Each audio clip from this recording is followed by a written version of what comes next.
Hello, welcome to another one of our videos, and today we're looking very quickly at the exercise known as the Viking Press. So basically there's several versions of this that you can do.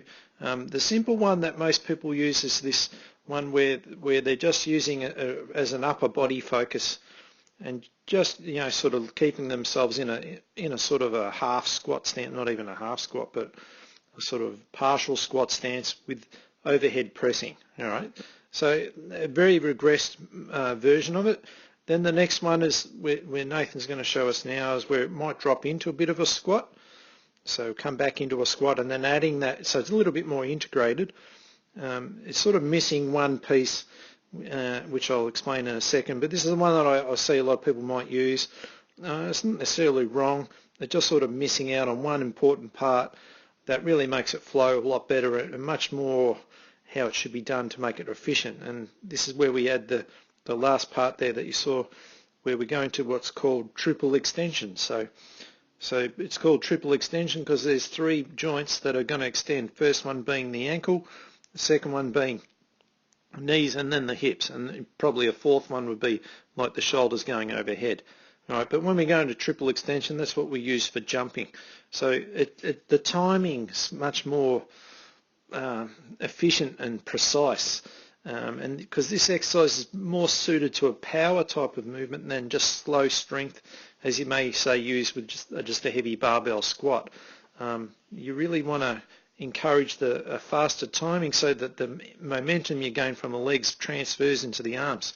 If the momentum is not fast enough, all the energy you got from the legs will disappear and the arms will be left to do all the work on their own. So that's why you're really much more efficient ending up onto your toes to do this one, as opposed to standing flat-footed.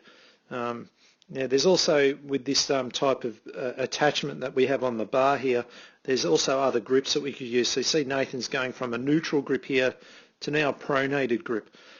Don't use this grip as often. It's a lot more of a risk to the impingements of the shoulder.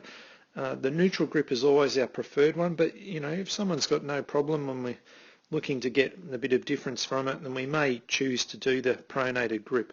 You will feel a little bit weaker on this, but it's it just gives a couple of different variations to it. So if I just go back to the neutral grip again, just to give you a bit more of a side on, a couple of the things that I look for on this, when we're at the bottom part of the movement here, obviously the squat part we need to keep, as we would with all squats, pretty much like that parallel position there. But the big mistake that we'll see is when this gets too low, when I mean underneath the shoulder, we'll see the elbows come back on an angle like this. The more the elbow can stay vertical, the better the shoulder position, so it protects it from harm when it comes down too low. So Nathan does a good job here of keeping it quite really centered, and you don't see any movement with that arm position at the bottom there. All right, so that's very important for keeping the shoulder happy and away from pain. The last thing you can do with this exercise, we'll just take it to the end.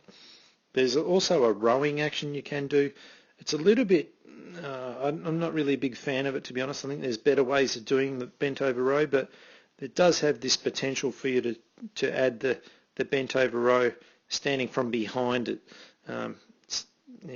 Like I said, there are better versions of doing this, but it is one other way that you can add some variety to the Viking Press attachment. All right, so anyway, I hope you've enjoyed that video, and we'll see you on our next one.